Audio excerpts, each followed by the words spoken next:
It's time for the Garden Guide with your host, Mark Anderson from Anderson Seed and Garden. New research suggests that people are more likely to eat vegetables if they have a tempting name. What would life be without homegrown tomatoes? Only two things that money can't buy, and that's true love and homegrown tomatoes. From gardening to landscaping. Today we are going to try and create garden eyebrows. Kind of like the flowers are sprouting directly from your hair. That makes sense. Phone lines are open at 753-KVNU or 800-369-KVNU. Kind of like eating vegetables. It's the Garden Guide, now on KVNU 610 AM and 102 FM. Welcome to the Garden Guide on which I guess officially makes this the second episode of the 2025 season, as we're looking forward to spring, but it looks like as we welcome Mark Anderson to the KVNU studios, I think that welcoming is going to have to wait for a week, Mark. It's not exactly spring weather this weekend. You know what? We've got a good snowpack. We've got lots of water. We're sitting good for this year. So I know southern Utah is really kind of low on water, but we are in great shape. And with this storm system coming through, I'll be surprised if we're not at 120% of normal. And so that's a great sign for this year. That means we've got water to garden, we've got water to plant trees and keep things looking really good. So it's all right. March is supposed to be a little up and down. So yeah. We need it. You know, I was walking with my daughter the other day on her lunch break and walking through the park and seeing some of the spring flowers starting already to come up and blossom. Tulips and daffodils are peaking up, so we probably should talk about deer repellent if you want to keep some of your tulips around, because the deer have been nibbling on mine already. Have they really? Yeah, all it takes is like 2 inches of leaves to come up out of the ground, and they're like, hey, look they're what's munching come back already. Up. Yep, they're munching already. And hopefully we'll get like our bad weather out of the way so that next weekend for the Home and Garden Show, the weather's going to be beautiful and everybody's going to want to come out and hang out at the Home and Garden Show with us. It's going to be a lot of fun. Once again, going to be holding it at the George S. Eccles Ice Center. Be Friday and Saturday. Friday we'll be there from 10 to 7, and then Saturday from 9 to 6, and we'll be doing the show there live Saturday morning. So 10 to 7 on Friday, 9 to 6 on Saturday. On Saturday. Okay, that works. And I'm going to be there. Vendors all packed inside the ice arena there. It's always a lot of fun because you've got everything from lawn care to ways to be able to beautify your home to a lot of craft vendors too that are there as well. Yeah, as well. And we'll have plants, so we'll have flowers, and usually we have like strawberry plants and some vegetables, and I'll have some gorgeous helleborus that are in bloom already, and we'll have some boxwoods and just a little bit of fun stuff to have there in our booth, and we'll be doing some experiments and giving something away, and who knows? Great surprises at Anderson Seed and Gardens booth there at the Home and Garden Show. And coming up this next week, we're going to be giving away tickets for the Home and Garden Show all next week. So be listening for your chance to win those tickets. We've got a pile of those that we're going to begin giving those away. That's perfect. On Monday. Yeah, that sounds great. So. Lot to get into this morning, Mark. Where do we start? First, I guess we got to start a big sale going on right now over at Anderson. Everything is starting to come in, so spring is literally here. And for me, when the potatoes first come into the store, that's when spring officially starts.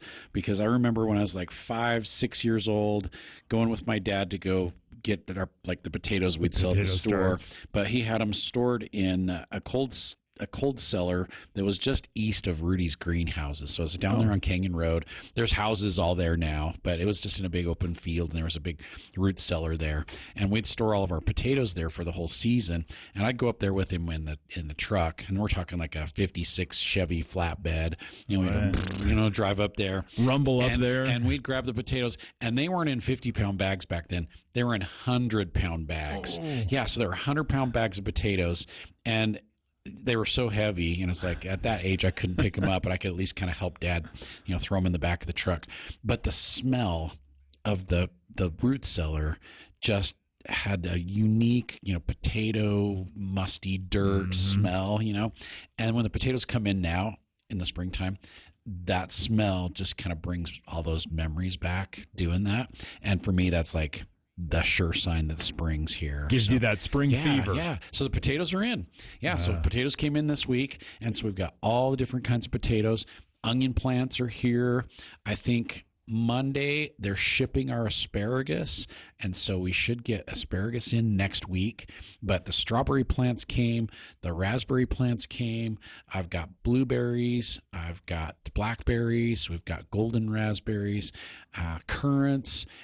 All the small fruits are here except for the grapes. They haven't shown up yet. They'll be here next week, and fruit trees are showing up as well too. So it's like everything's starting to happen at Anderson Seed, and we've got great bare root special prices on all of our plants that are bare root.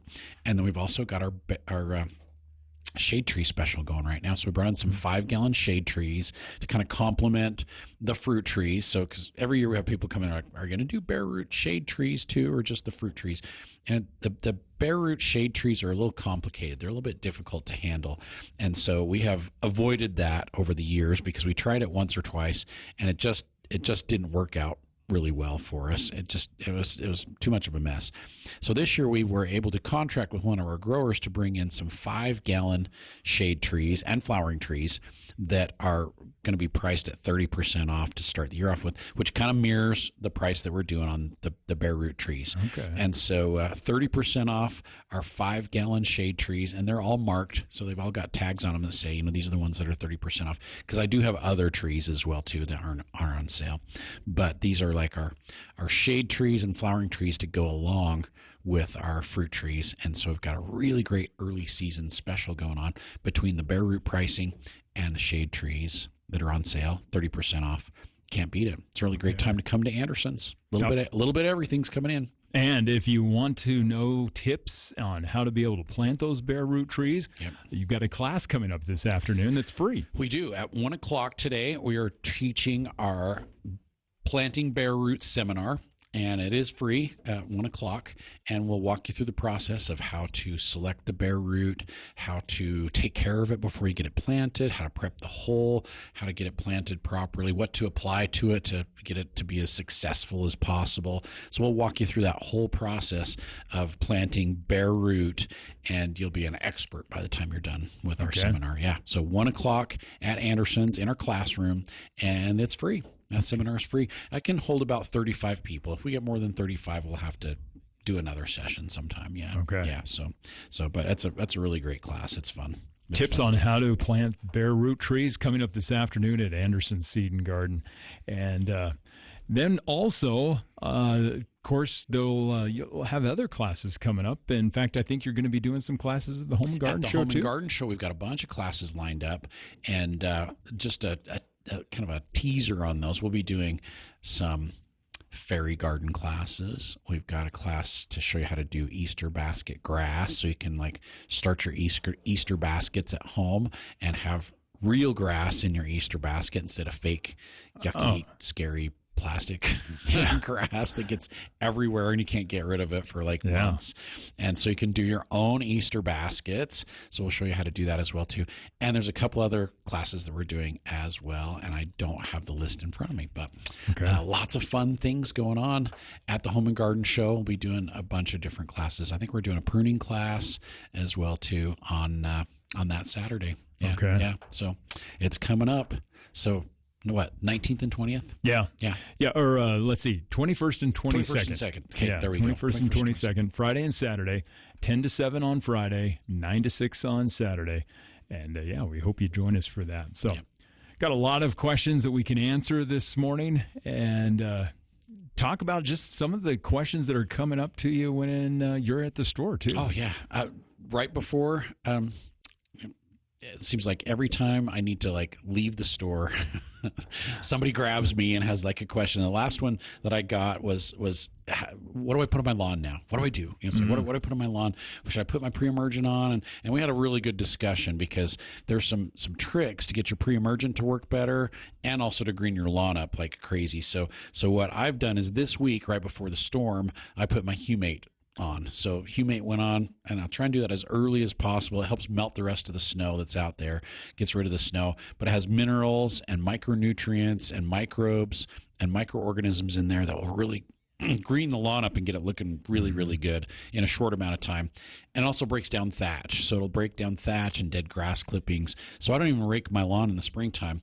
I just put the Humate on. I let it do its work for about 2, maybe 3 weeks. Then I go out there and mow it. And when I mow it, I'll mow it closer, and it cuts all the dead grass off the top, and it's just green and lush and beautiful underneath. Yeah, I don't even have to rake because it's like all the leaves are gone, all the junk that's left over from winter just all disappears because the grass just starts growing up underneath it. And so the Humate first, and then if you're going to do a fertilizer with the pre-emergent, we recommend the Fertilome crabgrass preventer plus lawn food. 16-pound bag will cover 5,000 square feet. 32-pound bag covers 10,000 square feet. And it has a weed preventer in there to prevent crabgrass, foxtail, goosegrass, Dallas grass, spurge. And this customer I was talking about, they had spurge. And so they've been putting their pre-emergent on, but they've been putting it on too early. So they were putting it on around St. Patrick's Day, which is 17th of, I mean, it's Monday. It's like 17th of March. And by the time that spurge really starts to germinate, which is the middle of May, that pre-emergent's been down for 2 months already, and it's starting to wear off. And so they're putting it on too early, and so the target time for that to germinate is about mid-May to about the first week of June. And so if you get on too early, it's not going to be as effective at preventing those seeds as they germinate. So I told them, it's like, hey, let's wait. Let's do it a little bit closer to Easter. So let's do it the first or second week of April. Yeah, and then it's going to last until the first or second week of June and a little bit longer because it lasts somewhere between 2 and 3 months. And that way they'll get much better control. And what we found is if you separate your application of Humate by about 2 to 3 weeks from your pre-emergent, it works better also. Okay. Because the Humate will kind of break the pesticide down so it doesn't last as long as it should. And so we'll try and separate those applications by about 2 or 3 weeks. And then the pre-emergent is working the way it's supposed to, when it's supposed to, so it will stop the crabgrass from germinating. And crabgrass germinates like the 10th of May, like every year, no matter what. It just seems to be right around the 10th of May that crabgrass starts to germinate, and the spurge is a little bit later. So we recommend you wait on that. But it is a great time to put a fertilizer on. So if you're not doing a weed preventer, you're not doing a crabgrass preventer, go ahead this coming week, this weekend, if the weather allows, and get your fertilizer on. All of a sudden you'll be mowing before you know it. Now, I know a lot of times the best time to put down fertilizer is just before a good storm. Right. Now, for Humate, is that the same case where if you can put it down just before a good drenching storm? Right before a storm is perfect because it's going to water it in and it's going to activate it and it's going to start working. But if you put it down and it doesn't rain or snow for a week, that's just not a problem. It's just going to sit there waiting until it gets watered to really start to activate and to release and do its thing. And the way the weather is much cooler right now, it's never going to burn your grass. So if you put your fertilizer and your Humate on and it doesn't rain for 2 weeks, it's not a problem. It just really won't start doing anything until it does get watered in and really gets going. Okay. Yeah. So not a problem there. And it is a little bit early to really go after broadleaf weeds in the lawn. And sometimes by the end of March, we're starting to see dandelions popping up. I mean, but if you use the right herbicide, you can use it when the temperatures are much cooler. So weed-free zone from Fertilome is definitely hands down our favorite herbicide to use for cool season because it works when daytime temperatures are in the 50s. So really from 45 up to 90, 95 is your range of temperatures on the weed-free zone. It will work. Okay. And it works great at cooler temperatures. So you could start doing liquid applications, as early as when we're getting 50, 55 degree daytime temperatures and the weeds are actively growing. It's going to work really, really well for those weeds. But some of your other weed killers, if you're just using, Trimec or Weed Be Gone or, whatever, they need really 70 degree daytime temperatures. And we're probably not going to hit that we're not going to hit that still for a out while. for a while. Yeah. So then you just don't get as good a results and you spray and you go, oh, I wonder why it didn't work. I sprayed it last week and the weeds are still, growing like crazy. It's because it's too cold. Yeah, it's just too cold. So you really have to do it when the temperature's right, and it depends on the product what temperatures you can use it at. So that's why weed-free zone from Fertilome is our go-to for early spring because it works on the hardest to kill weeds, works on morning glory and thistles and mallow and clover and dandelions, and it works at temperatures as low as 45 degrees. Okay. Yeah. When most every other weed killer that's out there has to be 70. And yeah. Isn't it? Yep, has to be 70, yeah, or above.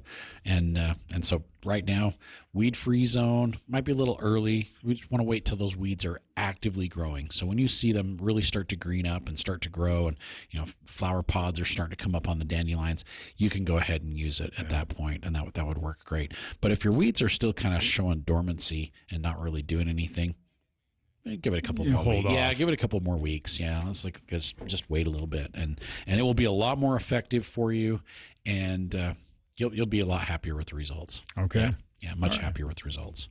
Well, let's answer a few questions. We have Chris who is holding with a question. Go ahead, Chris. Oh, thank you. I'd like to know if you can put onions, potatoes, and garlic and store them in the same crate. Onions, potatoes, and garlic. Garlic. All three. The trifecta. That sounds like a really good dish. It does. You could do, mashed potatoes with a little bit of chives and garlic in there. That sounds perfect. The things you got to watch out for are fruits with vegetables, because the fruits will release ethylene gas. Yeah. And that will start to deteriorate your vegetables. And so if you're storing, say, apples or plums or, peaches or bananas, whatever, with your vegetables, it will start to decompose them faster. But in this case, the onions with the potatoes, with the garlic, none of them create ethylene as they decompose, and you should be great. Yeah. Okay. Yeah. Should not be a problem at all. And so, people who have like a root cellar or cold storage underneath their porch, in their new house that they've built, it's best if you can have a spot for the fruits and a spot for the vegetables, and keep them separate. Because they really will start to deteriorate a lot faster. So in our storage location, I've got potatoes and I've got onions and I've got winter squash, all kind of together in the same location, and they work just fine. And adding the garlic to it would definitely not be a problem. Yeah, so not a problem at all. If anything, it might make those potatoes have a little better taste to them too. That's a possibility. Garlic is always one of those things where you put it near anything else, and a lot of times it'll kind of waft over into the other vegetables. A lot of gardeners will take their tomatoes at the end of the season that are like not quite ripe but are kind of close, and they'll store them in a room with another fruit. Like bananas or something. Yeah, so you can put them in a paper sack with your bananas, and it will ripen the tomatoes up, as the banana starts to decompose. But you can put it in with your apples, or you can put it in with your pears, or whatever else you're harvesting in the fall, and they will speed up the ripening of your tomatoes. Now, other fruits kind of stay as ripe as they are when you harvest them, and you can't really increase the ripeness. So melons tend to be exactly what they are when you pick them. Right. And they won't really ripen up in storage. And so if you pick a cantaloupe and it's not ripe yet, you can't store it with something else and get it to ripen up more. It's kind of, that's it. Yeah. Squash kind of the same way too. The squash will actually ripen? mature. Yeah. So they'll ripen and they'll be like, you can pick them and they're a little bit green, and as you put them into storage and cure them with the warmer temperatures, they'll actually ripen up. Okay. Yeah, so they'll actually ripen up. But the melons, so cantaloupes, honeydews, watermelons, no go. Yeah. So that's what they are. Okay. All right. How about another question? We have Dick here. A question that I've got I guess you'd call it a small strawberry patch. It's only about 3 feet wide and about 15, 16 feet long. Okay. And I've got a concrete border on one side and a sidewalk on the other. Is there anything you can put down so I don't have to try to get down periodically during the year and pull weeds out between those plants? You know, that's a great place for strawberries because they're going to spread, they're going to fill that area in. So it's a perfect spot. And if it's got full sun, that's even better because the strawberries like full sun like that. But over time, gradually you do get grasses and weeds and stuff in with the strawberries that they have to compete with, you know, and so putting down a pre-emergent would be really, really helpful there to stop new weed seeds from germinating and coming up. So once the strawberries are established and growing, you could put down a pre-emergent that's called Treflan. And the Treflan will work around a lot of different vegetables. You can use it in all kinds of ornamentals as well, too. You can use it around asparagus, and it won't affect the plants that are there already, including existing weeds. So you have to get the weeds out. But what the Treflan will do is it will stop new seeds as they germinate. So as those seeds sit there and they get the perfect conditions to start to grow, you know, nice warm soil, a little bit of moisture, all of a sudden those seeds pop open and the root system starts to come out and it germinates. And so as that germ comes out and it starts to root, the pre-emergent like Treflan would kill that germ and kill that root before it gets established. And so then all of a sudden that seed that was going to turn into a weed doesn't get established. And so you don't have it. And so by putting down a pre-emergent like that, one that's labeled for use on strawberries, then that's going to prevent those weeds from coming up before they even get established. And you know, you can stop out of 100 weeds, you could stop 95 to 98 weeds with a product like that and just really cut that much work down for you. Now, is there a time to apply it where you won't impact the strawberries and others? You know, you want to do it since it affects seeds, it doesn't really affect existing plants. And so you can put it down before you plant, but then you want to do like a follow-up application in the areas where you really disturbed the soil, where you turn the soil over, because it's going to kind of break the barrier of prevention. So once you get your plants planted, you can give them a week or two to get established, and then go ahead and put the pre-emergent down, and then it will kind of create a barrier in that top inch of soil, and any seeds that germinate in that top inch, it'll stop them before they get going. But if you dig a hole and you break that barrier, you dig in down through the soil, then you'd want to reapply it around the plant where you just dug the hole because it's not going to be as effective as it was before. So it works great in flower beds. Like I use pre-emergents like Treflan and Surflan in my flower beds, my landscape plantings. You know, Dimension works great as well too. There's a whole bunch of really, really great weed preventers that you can use, and it's going to not affect your existing plants. Like you can use it in ground covers, you can use it in roses, you know, product like Cazeron you can use in raspberries and blackberries and grapes, and it's not going to affect the plants that are there, but it's going to prevent new ones from coming up. The Cazeron's unique in the fact that it kills everything except for woody plants. And so if you use the Cazeron, you can't use it around your bulbs or your perennial flowers because it's going to damage those as well too. But the Cazeron, if you put it in your raspberries, then it kills everything except the raspberries. But the raspberries. Yeah. And so you put that down early on, like right now, and it's going to prevent grasses, weeds, morning glory, you know, dandelions, all kinds of different weeds coming up in the midst of your raspberries, but it won't hurt the raspberries at all. And it lasts for 6 months. And so you put it down now, you're going to get April, May, June, July, August, September. You're going to get the whole season out of that one application, and you're not going to have anything coming up in there. And so the Cazeron's very unique that way. The Treflan and the Dimension, existing plants, it won't bother them, even if they're perennial flowers or if it's an annual flower, or with the Treflan around certain vegetables as well too. Won't bother the existing plants, but it stops the new seeds as they germinate. Okay. And with the Treflan, you can use it around some seeds as well too. So you can use it around carrots, radishes, let's see what other seeds, beans, peas.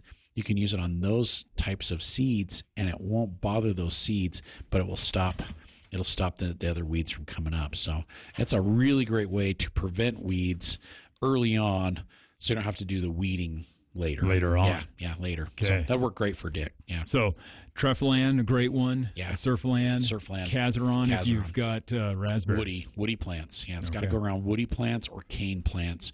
It's going to damage everything else, including grass. Okay. So I accidentally threw some into my lawn. Yeah, don't do that. Don't do that. Okay. Yeah, it hasn't come back yet. It's been a year. Oh, wow. All right. Well, we're going to be right back after this brief break and take more of your questions here on the Garden Guide on KVNU.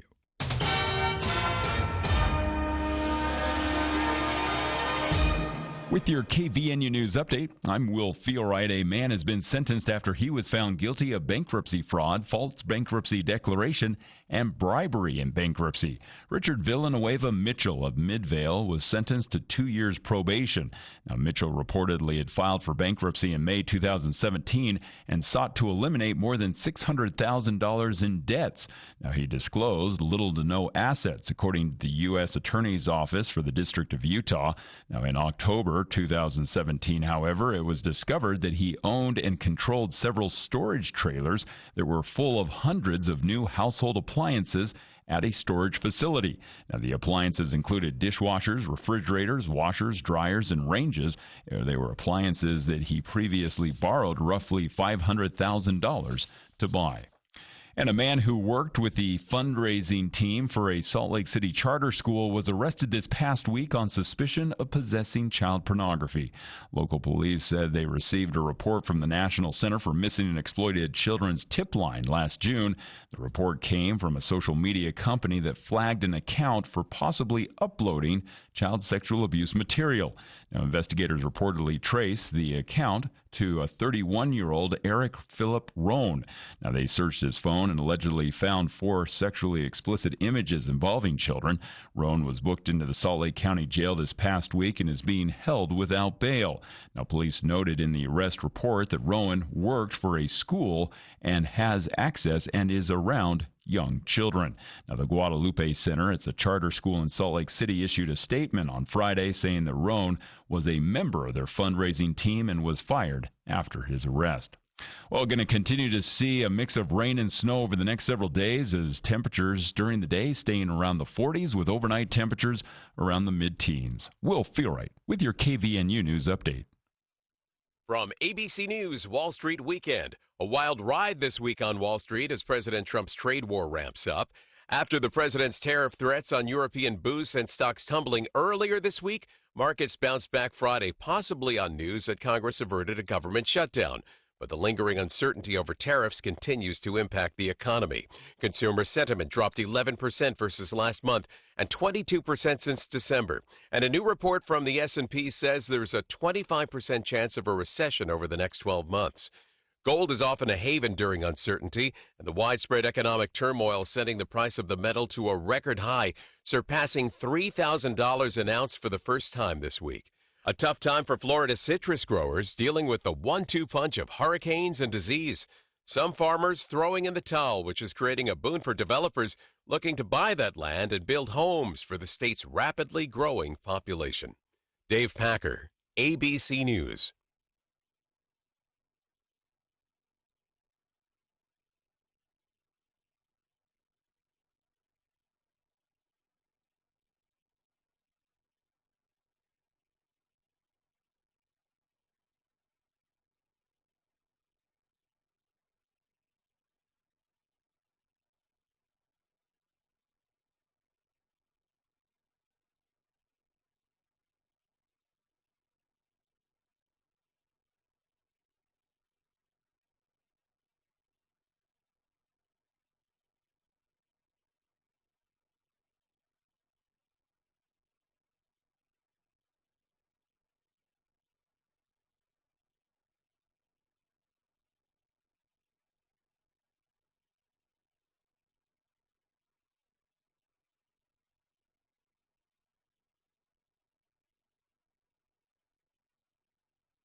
Welcome back to the Garden Guide here on KVNU. Will Feelright along with Mark Anderson of Anderson Seed and Garden, answering your questions of all things lawn and gardening, even though looking out the window, it's not really feeling like it's March gardening season. But hey, there is a lot you can do. Just start prepping your lawn and garden for spring and summer months. And we're going to talk about that, plus answer some more questions. But before we get into that, this weekend, a big sale happening at Anderson Seed and Garden on bare root trees. Yeah, it is our bare root sale going on right now.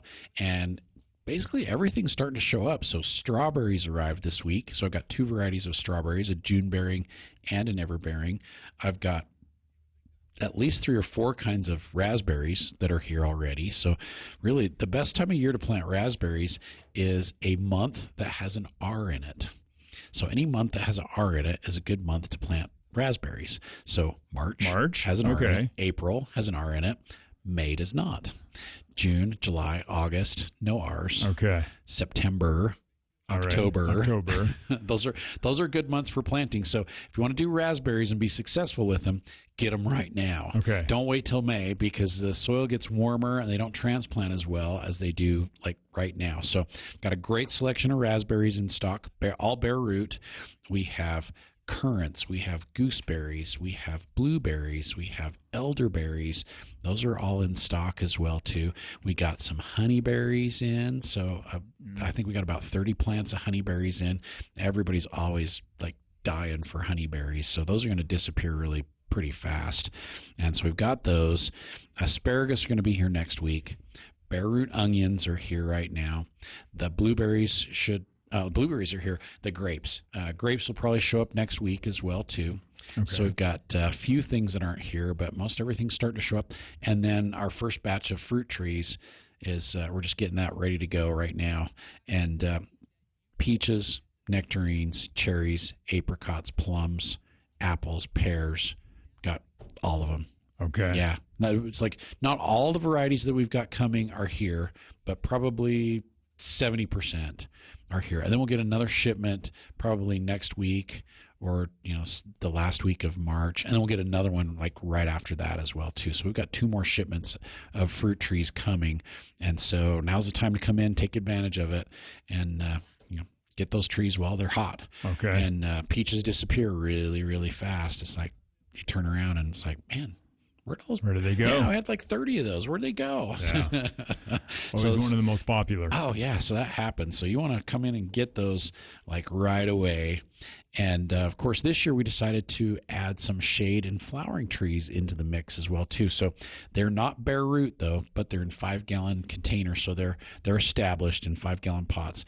But we decided to sell them at bare root prices. So they're 30% off for a 5-gallon container tree, which we've never done before in March. Okay. So yeah, so this is new. They regular retail for $89 to $99, and you'll be able to get 30% off of that. So it's a really great price for some nice 5-gallon trees, and they're not just little stubby, short, tiny 5-gallon trees. They're like 6 foot, 7 foot. Okay. They're nice sized trees, and you can get those planted and they'll get established and just take off like crazy. So really, really great time to plant. And of course, don't forget about our 5-year guarantee. So we're the only nursery in northern Utah, other than there's one down in Salt Lake. Glover's does it as well too. But we offer a 5-year guarantee on our hardy trees and shrubs. And that includes the fruit trees as well too, depending on where you live. If you live in Garden City, you're a true Zone 4 over there, so you can't get away with the Zone 5 plants like we can here in Cache Valley. But anything that's a Zone 5 or lower, we'll give you that guarantee on it. And in certain parts of the valley and in Rich County, we do Zone 4 and less, just because you're definitely colder. And if you will plant the trees according to our instructions and add a couple soil amendments to them when you're planting, we'll give you that 5-year guarantee on them. And so it really ensures your plants are going to be successful because you're using the product on them. Mm-hmm. And the side benefit is if something happens in the next 4 or 5 years, your tree's covered. Yeah, your tree's covered as well too. But if you use the products that we recommend, your plants will get established faster. They'll create a much bigger root system in a much shorter time period, and they will be more likely to really take off and be successful than if you don't. And that goes for trees and for shrubs. And for our fruit trees, our bare root fruit trees as well too. Okay. Yeah. So the 5-year guarantee, great. And this year we're starting to incorporate the Bigfoot guarantee in as well too. So we've always done the Mike guarantee, but this year we're going to do the Bigfoot guarantee. So if you really want to try a unique and spectacular, like unbelievably good product, the Bigfoot is the way to go. Yeah, Bigfoot's really cool. So we got a Bigfoot combo, and I used it last year in my vegetable garden. I used it on some trees and shrubs. I used it on my giant pumpkins. Oh, that's what you use. Okay. Yeah, the Bigfoot is unbelievable. Yeah, it's a really, really great product. So we've got a 5-year guarantee built around the Bigfoot. We've got a 5-year guarantee built around our Mike product, and it will really help your plants get going. Okay. Yeah. Now, are you going to be talking a little bit about those stimulants as you teach this class coming up this afternoon? Absolutely. Okay. So at 1 o'clock today, we've got our planting bare root seminar, is what we call it, yeah. And room for about 35 people.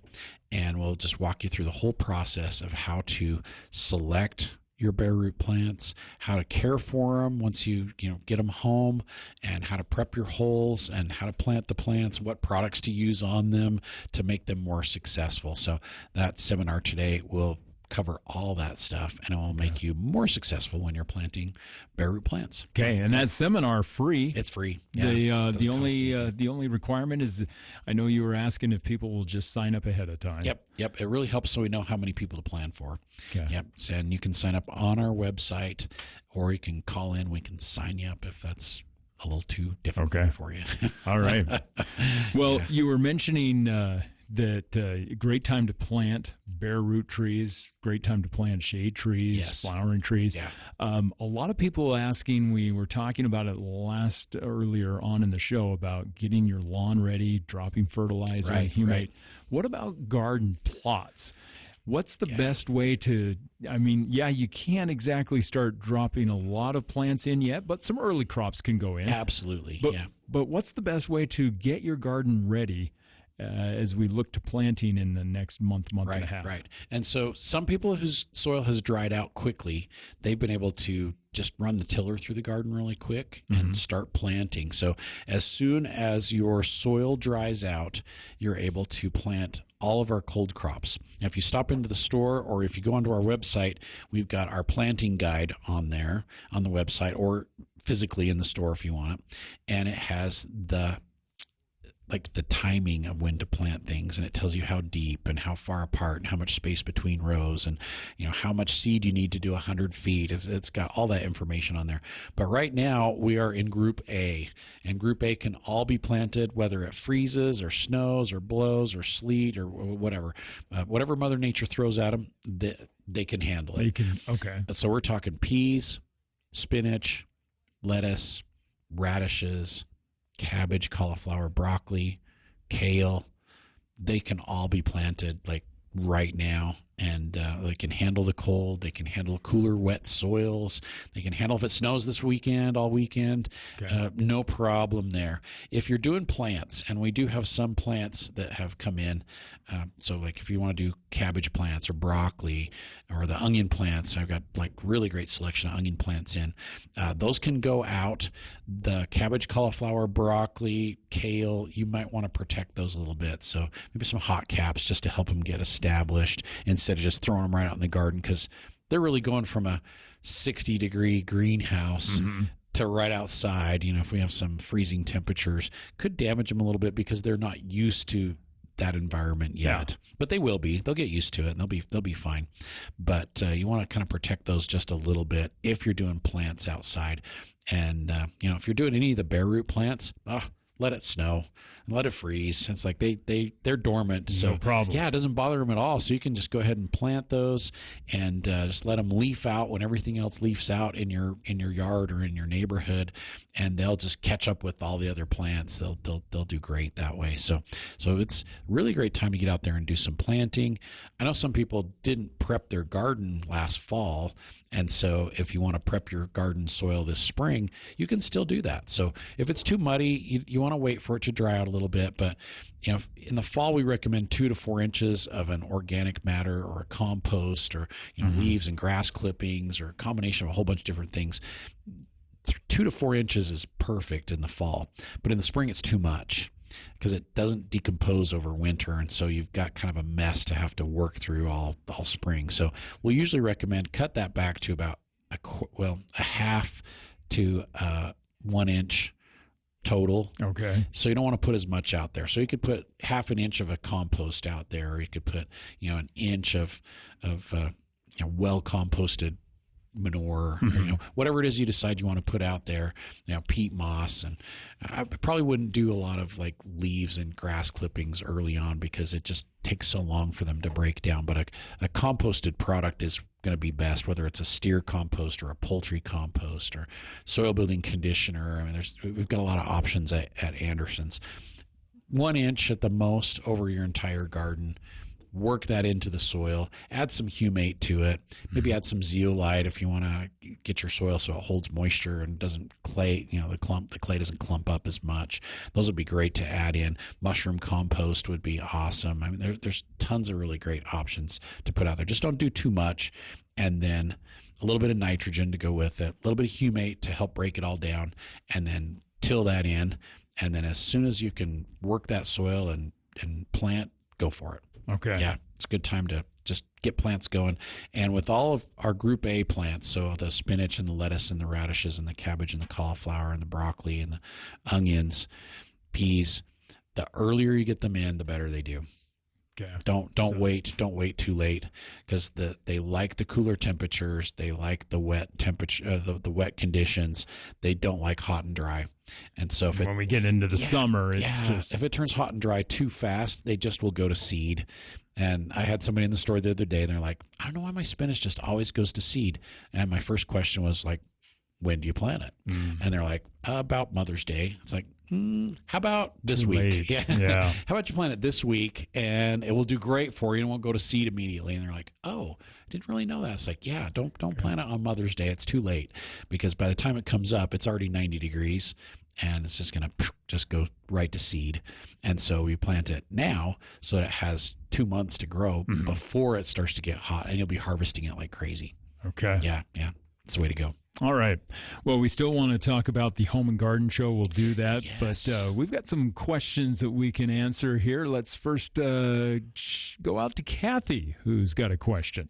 I came in last fall because I have fire blight, I'm pretty sure, on one of my apple trees. You had me paint it with something. Do I need to do that again?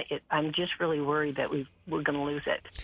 It's that time of year where we're going to start seeing fire blight. And fire blight is a bacterial disease that gets inside the trees. And once it gets inside the trees, it's kind of there. And it kind of goes dormant in the late summer through the fall. And in the spring, when the sap starts to flow in the trees, it will create cankers throughout the dormant season that will kind of split open. And as those cankers split open, then a little bit of sap will start to ooze out. Okay. And inside the sap is the bacteria to start the disease all over again. And so the best way to control it is to get a preventative application on the trees, like as that's starting to happen with a fungicide, something bacterial, something that'll work on bacterial diseases, and then do it while it's in bloom so that the bacteria doesn't spread into those blossoms. There is one other option, and this is what Kathy was talking about, is the garden foss. And the garden foss is a systemic fungicide that you can actually apply to the tree by treating the trunk with it, and absorbs it in through the trunk, spreads it through the circulatory system of the tree, and prevents the disease from the inside out. Okay. Yeah, and so the garden foss, you can just treat the trunk early on in the season before the leaves and the blossoms come out, and that's going to work great. And it lasts for 3 months, so it'll get you through the entire bloom period of spring, so that your tree doesn't get reinfected with it. But also works on the disease once it's inside the tree, so it keeps it from spreading further. So it's a really great option, and it's easy to apply.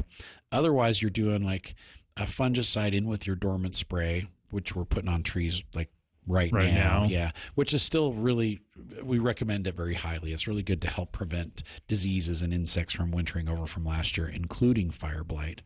But then you have to spray it while it's in bloom also to prevent it from getting infected, because the bacteria enters back into the tree through the blossoms, and then parts of your tree start dying off. It looks like somebody's held a torch to it. That's why it's called fire blight, because it looks like it's been burnt. And so we can do that. Or you can apply the garden foss to the trunk, or you can spray it on the leaves after it's leafed out as well too. But it's better to do the trunk method, and that will prevent it from oozing out of the tree. It will prevent it from getting in through the blossoms, and if it gets into the tree, it'll stop it from spreading so it doesn't go any further. So you might lose a little bit of tissue out on the tips of the branches, where the blossoms are. You might have a little bit of damage out there, but it'll stop it. It'll stop it from spreading right there. So the garden foss is hands down the best way to go, and it's really easy to mix. We recommend use half garden foss, half water, so it's a 50-50 mix with water, and then you add a little bit of a surfactant to it. So either the herbicide enhancer, spreader sticker, basil oil blue, something to help it penetrate in through the bark. And then you can just spray it right on the bark of the tree. You start at the bottom, and you go up about 4 or 5 feet, up to about where the crotches of the main branches are starting on the trees. And you're going to treat the trunk from the ground up to about that 4 or 5 foot section all the way around, and it'll absorb it in through the bark, run it through the circulatory system of the tree, protect the whole tree. It's super, super easy to do. Okay. Yeah, really easy to do, and very, very effective. And is it something you said it lasts for about 3 months? 3 months. So then 3 months from now, you probably want to treat it again? You don't have to do it again. Oh, okay. Yeah, because the bacteria really is active in April and May, and even a little bit into the first part of June, depending on what the weather does. And so if you apply that the latter part of March, it will be at peak effectiveness all the way into June. Okay. Yeah, all the way into June. All right. Let's see. Another question. How about we go with Lori up next? We have asparagus plant, and they have reseeded all over in our garden, and I wondered when and how we can transplant those safely that they survive. And even like I don't even know if we can transplant our other original plants. Anyway, that's my first question. Okay. So with asparagus, once they really get established, you can dig them up and move them to a different location. And usually you want them to be about 2 years old when you dig them up. Okay. So the roots that we get and that we sell at Anderson's that are coming in next week, they're already 2 years old. So they've planted them from seed. They've let them grow for 2 years. Now they've dug them up. They've bundled them up and sent them to us so we can sell them to somebody so they can plant them and they can start harvesting next year. So you can start harvesting the third year. So when they're 3 years old, those roots they're usually they're big enough you can start harvesting. So with Lori, what she can do is some of those new little seedlings, she can dig those up if they're gotten out of control. And my dad's terminology for a weed was anything that's not where you want it to be is a weed. And so asparagus can very much become a weed. Weedy. Yeah, they can become really weedy. And so she can just dig up those asparagus that are coming up in spots where she doesn't want it and move it to her asparagus patch and just kind of add to the patch that way. So that is no problem doing that. And usually what we recommend is you dig those roots up, and I mean, you can keep the soil around them if you want and just move them to a new location. But you want to make sure that the crowns are a little deeper in the soil. So you don't want the crowns like right at the surface. You want the crowns to be down deeper. Bury them. Yeah, and so you're going to put them, 6 inches deep and then just cover them up with a little bit of soil and allow them to grow up through that, and then cover them up with a little bit more soil and let them grow up through that, and then finish covering them up. And so when we get brand new roots in, we'll tell people, dig your trenches 6 to 8 inches deep, and then cover them up with 2 inches every time you cover them until they're completely covered. And sometimes that takes 3 or 4 coverings, but then they'll be at the right depth. So when those asparagus spears come up, then you won't be damaging the roots every time you cut them. Okay. Because if they're too shallow and you cut the spears off, you can cut the roots while you're at it if you're not really careful. So they need to be down deeper that way. And asparagus like full sun. They like really well-drained soil, so they don't like really heavy soil, and they don't like to be watered too frequently. So we water ours once every week to 10 days. We'll water them like nice and thoroughly, let that water saturate down deep to where the root system is, and then we'll let them go for 7 or 10 days before we water them again. Don't water them multiple times a week. It's too wet. Okay. And they do much better in a well-drained, full sun, sandy soil that drains through really, really well. That's why they end up doing great on ditch banks, because the ditch banks are kind of sandy and rocky, and there's not really great soil there, and the asparagus love it. And it's usually full sun because the water masters come through and cut down all the brush and weeds and stuff. Okay. So that's a good way to do it. We do have the seed also, so you can plant your own asparagus from seed. Just keep in mind, you can't harvest it for 3 years. So you got to let it kind of grow and get established for 3 years before you can start cutting it. Where with the 2-year-old roots, plant it this year, start cutting next year. Start harvesting next year. All right. And that does work out pretty well. Okay.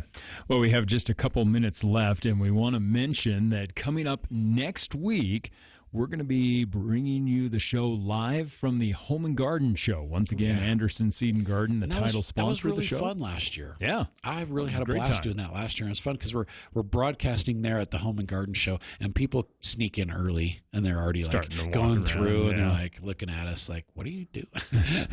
Yep. And it's about the one time where we can steal you away for an hour to be able to answer all the questions, because as soon as the doors open, we know it's just going to be crazy. So it does go crazy, and by the end of the day, my toes have icicles on them because the ice rink just standing on the ice. It gets really cold. Yeah, my poor little toes are like crying by the time I go home. Even with the grass carpeting we bring in, you still notice it after a couple hours. You do, because we put down carpet squares, and then I'll put like some rubber insulated kind of anti-fatigue mats down as well too, and it permeates through that as well too.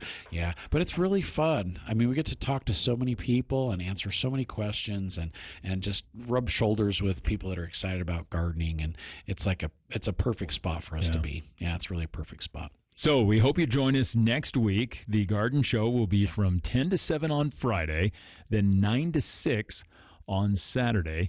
And be listening all next week. We're going to be giving away free tickets to the show. And we're doing classes. We're doing a bunch of classes. So there'll be classes on Friday, classes on Saturday, and a couple of the classes I know for sure. I think there's a pruning class. There is a fairy gardening class that will teach you how to start your own fairy garden, and also doing Easter basket grass for Easter baskets, which is really pretty fun. Yeah. So we've got some other classes going as well too. So that's just a teaser of some of the classes available for the Home and Garden Show. Okay. And again, this week in the last minute, we've got, Mark, the bare root sale going on right now, and the shade tree sale. Bare root sale. All of our bare root fruit trees are on sale.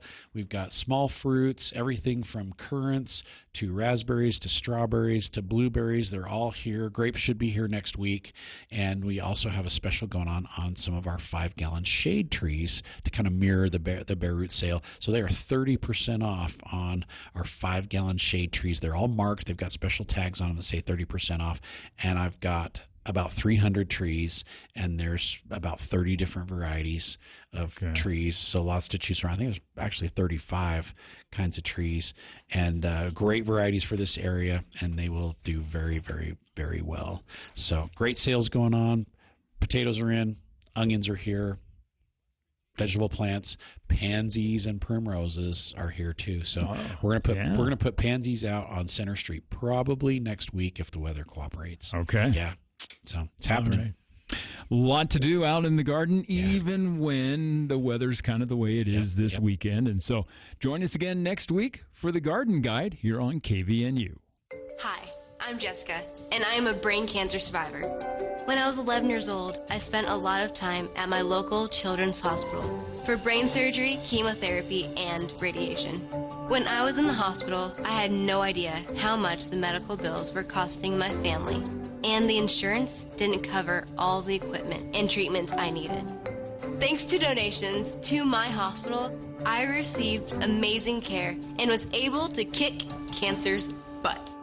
Today, I am 16 years old, and I am so excited about my future, where I can graduate from high school and become a professional speaker to share my story and give back to Children's Miracle Network hospitals.